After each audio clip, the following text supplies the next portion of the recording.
Buen día, nosotros somos el equipo 2 y estamos presentando nuestro proyecto correspondiente al tercer departamental de la unidad de aprendizaje métodos numéricos, en el cual hablaremos sobre el método de la secante y el método de Gauss-Jordan. En estos abordaremos tanto cuestiones de teoría de ambos métodos como un poco de su historia, sus creadores, y también los ejemplificaremos con dos ejercicios. Los integrantes somos Díaz Calzada Jorge Armando, Espejel Sánchez Daniel, García Reyes Melisa, López López Ariana Ivonne, Ramírez Santiago Gisela Briseida y yo, Romero Hernández Cristina. Ahora van a hablar un poco del método de la secante. En cuanto al análisis numérico, este es un método que se utiliza para calcular las raíces de las funciones.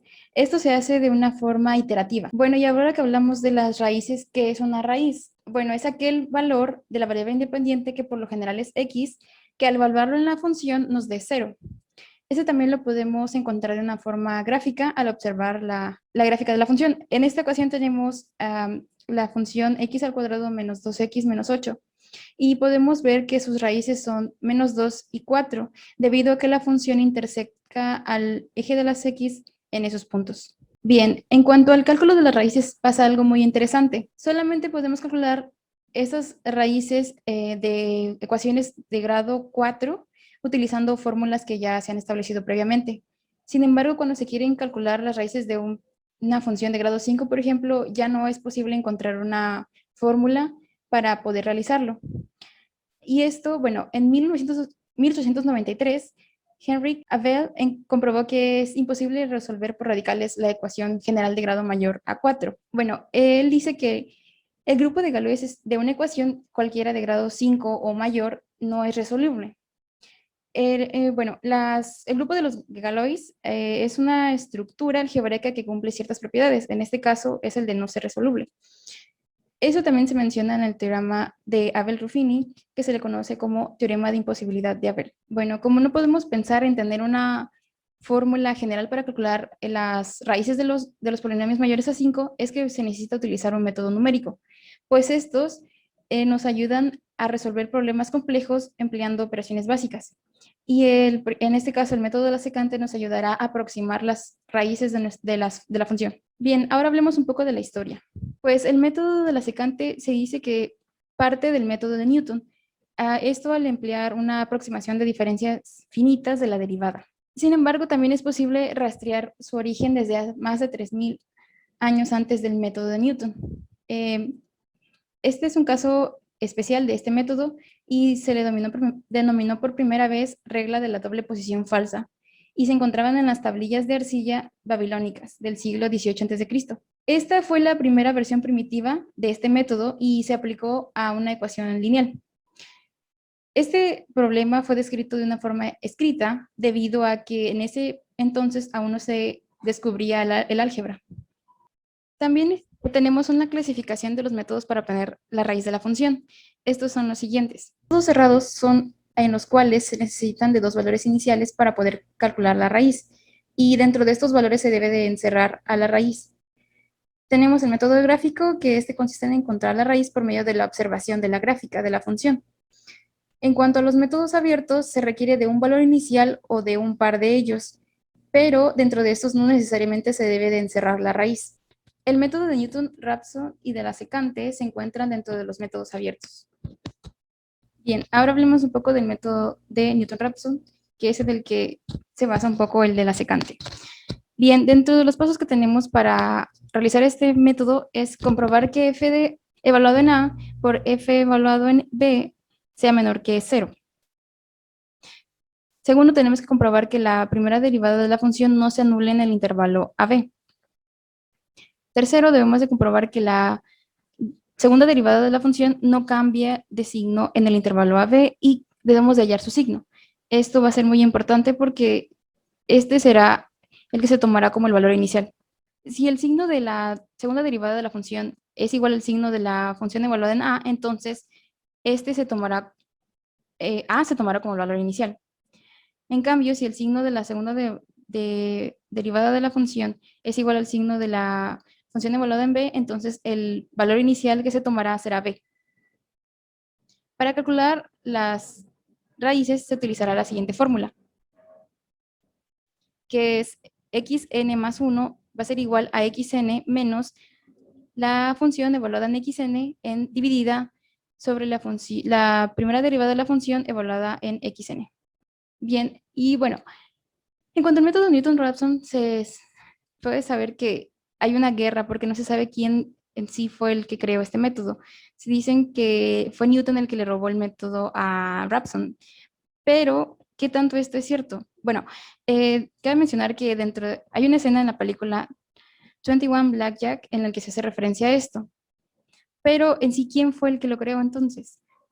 Si bien fue Raphson el primero en publicar este método en 1690 en su libro Analysis Equationum Universalis, el método de Newton, sin embargo, se publicó unos años después de su muerte, en 1736. Por lo que es por esa diferencia de tiempo al ser publicado, se puede pensar que fue Raphson el que lo creó. Sin embargo, fue Newton el que desde el principio ideó este método y comenzó a escribirlo desde 1671. Aunque en ese momento la aproximación era solamente para raíces de polinomios y en cambio Raphson lo empleó para hacerlo de una forma más general. Además hay que considerar que Raphson fue el único al que le permitió a Newton ver sus trabajos e inclusive fue el que le ayudó a traducir sus obras de latín al inglés. Entonces, en sí, el que originó este método fue Newton y Raphson solamente, digamos que lo ayudó a mejorarlo un poco más. Bien, decimos que la ecuación, el método de la secante deriva del de Newton, y esto es debido a que la derivada de la función en el punto xn se puede aproximar usando el método de los elementos finitos por la siguiente ecuación, en donde la derivada de la función en xn se aproximará a la función evaluada en xn menos 1 menos la función evaluada en xn dividida sobre xn menos 1 menos xn. Si en la expresión del método de Newton-Raphson sustituimos esto, o sea, el valor de la derivada de la función, por la ecuación que acabamos de tener, o la expresión que acabamos de obtener, se llega a esto. Se va simplificando de tal forma que al, al final de la simplificación obtenemos como tal la ecuación del método de la secante. Bien, ¿y en qué consiste el método de la secante? Bueno, es una simplificación del método de Newton-Raphson y lo que ayuda es que este elimina la derivada de la función. Ese era un problema que se originaba mucho con el método de Newton, ya que en la naturaleza hay ciertas funciones que pueden describir ciertos escenarios o sucesos de la naturaleza que son complejos y entonces encontrar la derivada de estos pues es bastante compleja y bastante complicada. Entonces con el método de la secante lo que nosotros buscamos obtener es la pendiente de la recta secante. Y bien, ¿qué es la recta secante? Es aquella recta que corta en dos puntos. Este método también se basa en predecir un nuevo valor de x en función del valor anterior. Es decir, que vamos a poder obtener nuestra futura raíz con base a la primera que obtuvimos. ¿Qué requisitos necesitamos para poder aplicar este método? Bueno, pues básicamente solo necesitamos elegir dos valores. Y algo muy importante que debemos de notar en esto es que estos puntos no necesariamente tienen que encerrar a la raíz como con el método de Newton. Bien, los pasos que son para resolver este método son los siguientes. Primero debemos establecer los valores iniciales de x, o sea, x0 y x1. Después debemos de aplicar la fórmula de la secante sustituyendo los valores de x0 y x1 para poder obtener x2, o sea, nuestra primera raíz aproximada. Para la siguiente iteración, nada más se deberán de recorrer los valores que tenemos en la fórmula para poder calcular x3. Bueno, a lo que me refiero con esto, siguiente. Ok, para poder calcular x2 tenemos que utilizar x1 menos x0 sobre la función evaluada en x1 menos la función evaluada en x0 por la función evaluada en x1. Y si lo podemos observar, al final de cuentas vamos recorriendo los valores. En lugar de x1 va a ser x2, en lugar de x0 va a ser x1. Igual para calcular fx4. En vez de x2 va a ser x3 y en vez de x1 va a ser x2. Se va recorriendo ese valor. Entonces, eso quiere decir que nuestra primera x se van empezando a eliminar entre ellas. Ok. Bien, ahora podemos verlo de una forma más gráfica a esto del método de la secante. Siguiente. Bien, tenemos que obtener nuestros valores de x0 y x1. Tenemos nuestro punto sobre la función y en estos dos puntos se debe de trazar una recta secante, como se había mencionado, es decir, que corta a los dos puntos. Siguiente. Entonces, el punto en el que la recta corte al eje de las x será nuestra primera raíz aproximada, en este caso. Y después, nada más consideraremos el intervalo de x2 a x1 y se volverán a marcar los puntos dentro de nuestra función. Y en esos puntos se volverá a trazar una recta secante. Y por último, obtendremos nuestro x3, que es nuestra segunda raíz aproximada, y es el punto en el que toca a la recta de las x. Y así es básicamente cómo funciona este método. ¿Cuáles son las ventajas del método de la secante? Bueno, en estas no necesitamos conocernos la derivada. Además de que los dos puntos que se necesitan para poder empezar este método pueden ser aleatorios, no necesitamos que dentro de este esté la raíz. Además de que es de rápida convergencia. Si podemos ver en la gráfica, el método de bisección tarda mucho en llegar a la raíz. A eso se refiere la convergencia, en que lleguemos de una forma muy rápida a la raíz. Y si nos damos cuenta, en los métodos de Newton-Raphson y secante son de los más rápidos en llegar a la raíz. Las desventajas de este es que probablemente hay un momento en el que no converja y en vez de que nos estemos aproximando a la raíz, en realidad nos estamos alejando. Y pues también el método de Newton-Raphson converge un poco más rápido que este. Bueno, a continuación aquí tenemos lo que es la fórmula de la secante que ya había mencionado mi compañera. Bueno, donde x n-1 será el primer punto dado, que será nuestro x0, y xn será el segundo punto, que será x1. Y xn más 1 será ahora sí las interacciones de x2, x3, x4 o las x que sean requeridas para ese procedimiento. Bueno, ahora bajo el siguiente ejemplo encontraremos la raíz aproximada de la ecuación con los valores iniciales dados.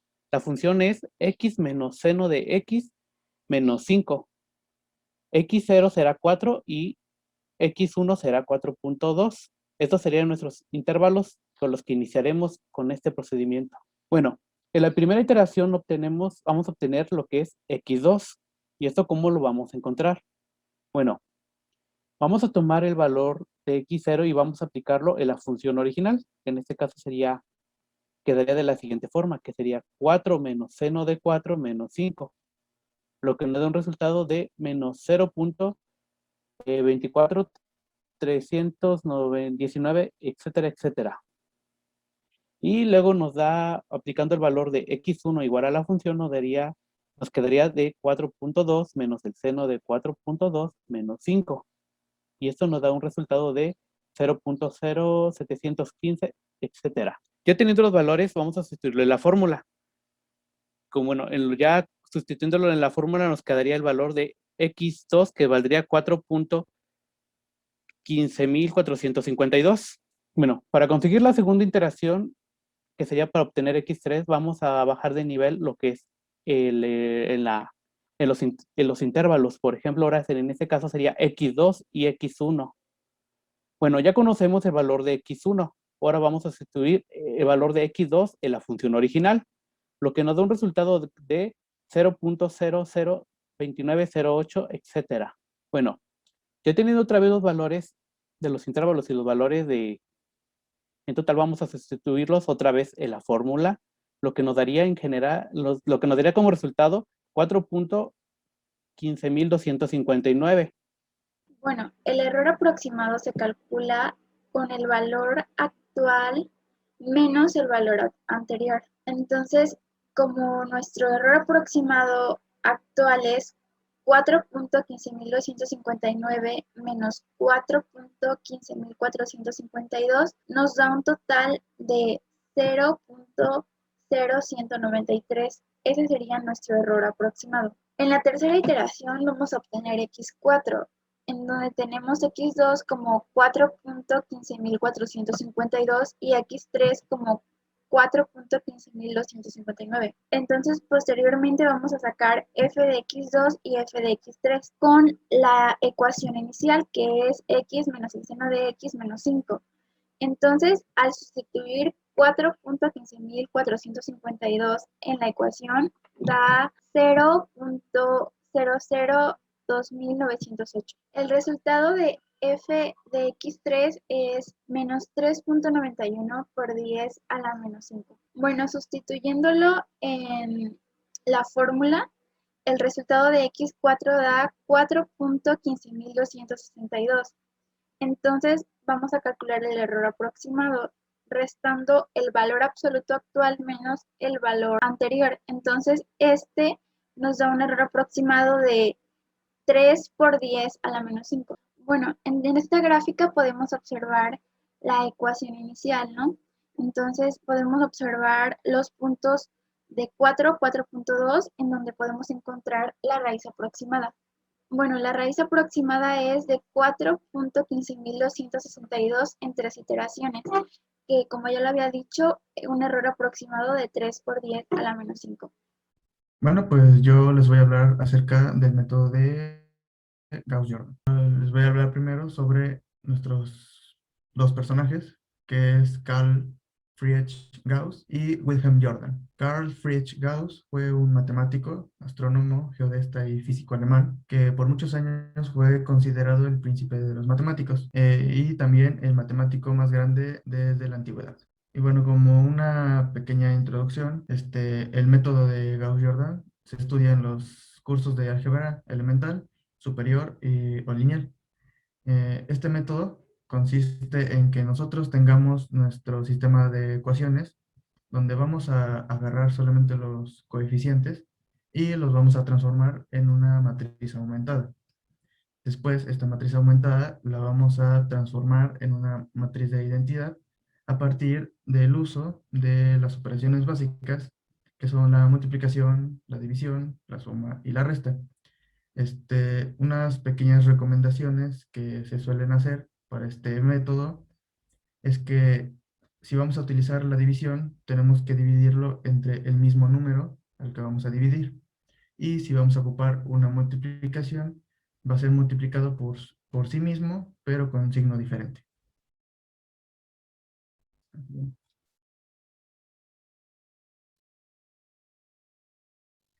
Y bueno, de una manera más sistemática, para que podamos llevar este método a un sistema de cómputo, pues nosotros tenemos que hacer que esta matriz aumentada tenga una forma específica.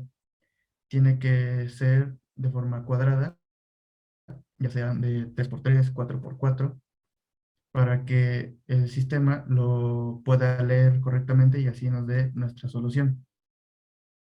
De esta manera tenemos nosotros que realizar estas operaciones de forma que queden unos de manera escalonada y tengamos nuestro resultado de nuestros coeficientes. Recordamos que una matriz en su forma escalonada reducida cumple que en cada fila el primer elemento distinto de 0, de izquierda a derecha es 1, a la izquierda de 1, solo hay ceros. A su derecha puede haber cualquier número. En la columna 1 del principal de las filas de arriba y las de abajo solo puede haber ceros, a no ser que sea la primera fila y por encima del 1 no hay ningún elemento. El 1 principal de cualquier fila se sitúa más a la izquierda de los números principales de las filas inferiores a esta. Si existen filas formadas únicamente por ceros, estas son inferiores. Existen sistemas incompatibles o compatibles determinados.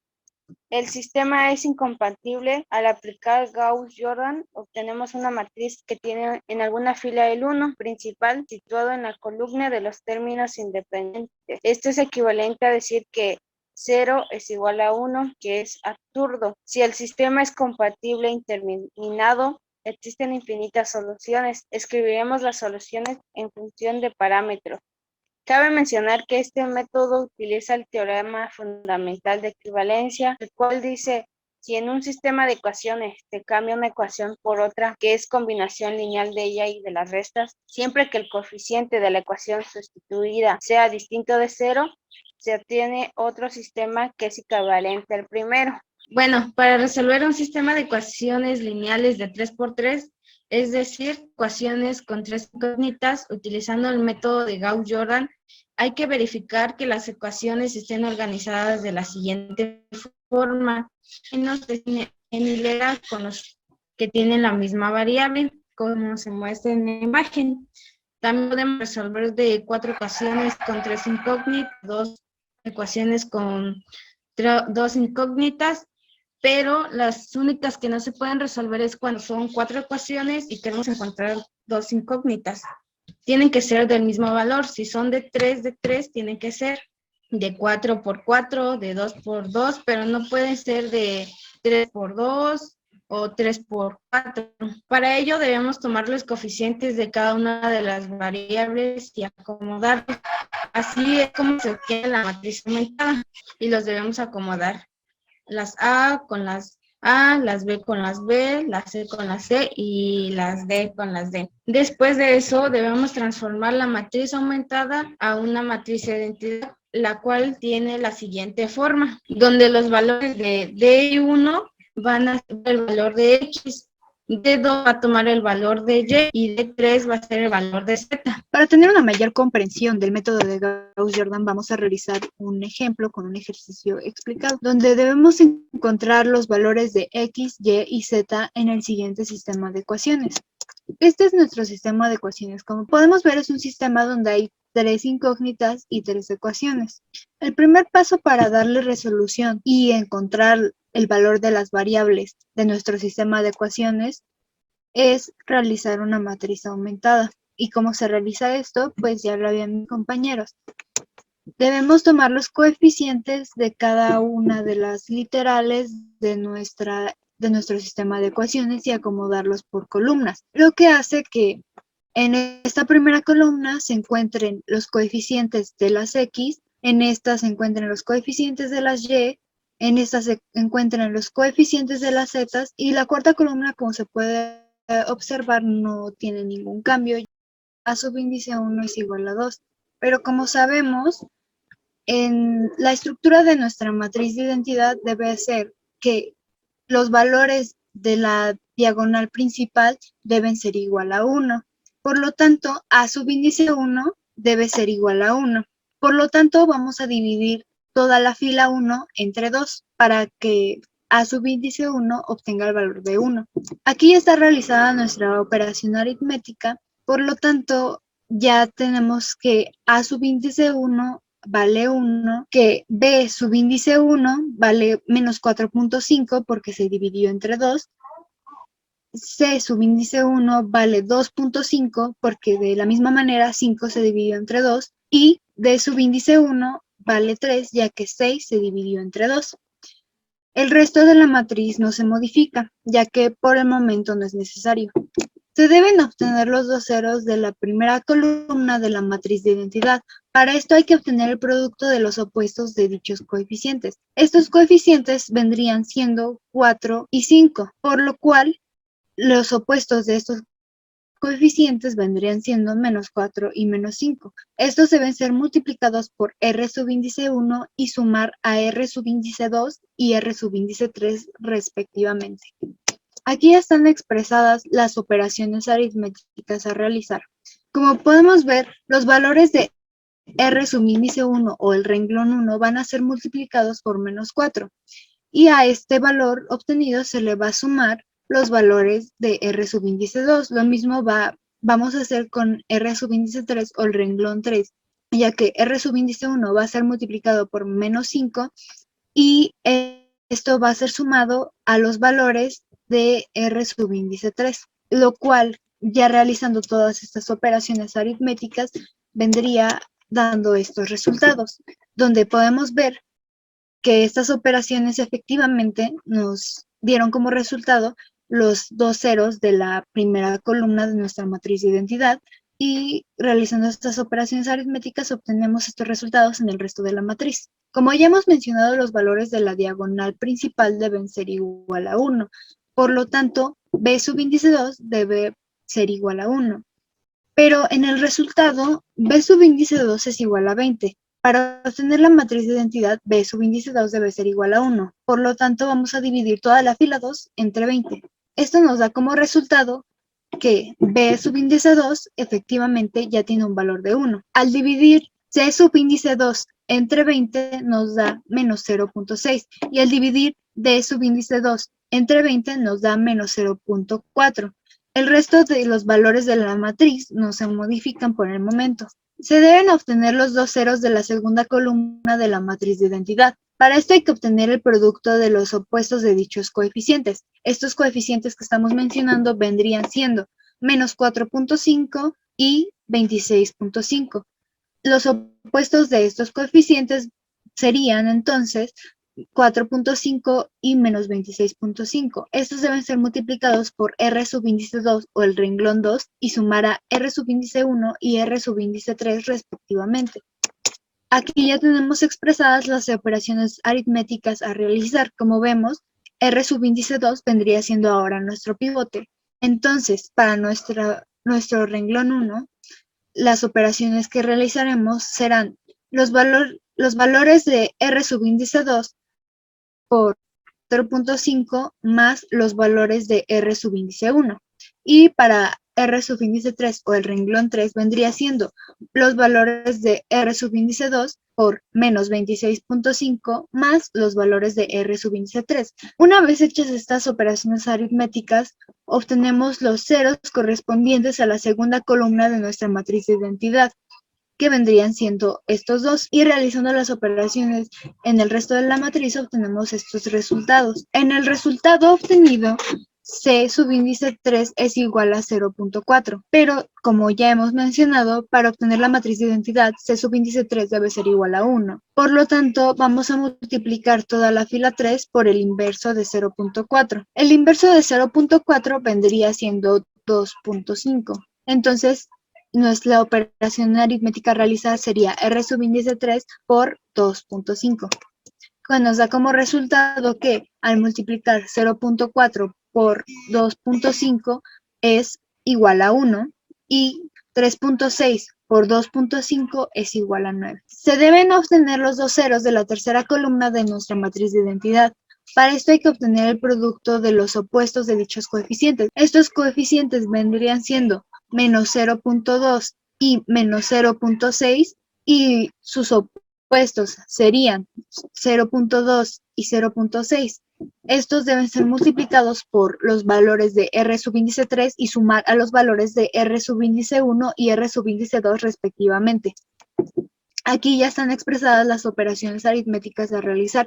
R subíndice 3 será nuestro pivote y va a ser nuestro último pivote para ya obtener nuestra matriz de identidad. Para R subíndice 1 o el renglón 1, vamos a multiplicar los valores de R subíndice 3 por 0.2 y estos van a sumar a los valores de R subíndice 1. Y para R subíndice 2, vamos a tomar los valores de R subíndice 3 o el renglón 3, va a multiplicarlos por 0.6 y sumar los valores de R subíndice 2, que nos vendría dando este resultado. Y como podemos ver, al obtener el resultado de este tercer pivoteo, nuestra matriz ya tiene la forma de una matriz de identidad, ya que los valores de su diagonal principal son igual a 1. Por lo tanto, según esta tenemos que X es igual a 3, Y es igual a 5 y Z es igual a 9. Para comprobar que estamos bien en los resultados, vamos a sustituir los valores en las tres ecuaciones dadas al principio. Empezamos sustituyendo en la ecuación 1, lo que nos da un resultado de 6 es igual a 6. Hacemos el mismo procedimiento en la ecuación 2 y efectivamente nos da 4 es igual a 4 y nos da igual el mismo resultado, 8 es igual a 8.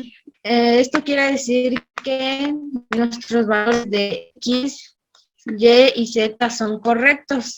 En dado caso de que no nos den los valores o la igualación, estamos mal en nuestro procedimiento y lo tenemos que volver a realizar.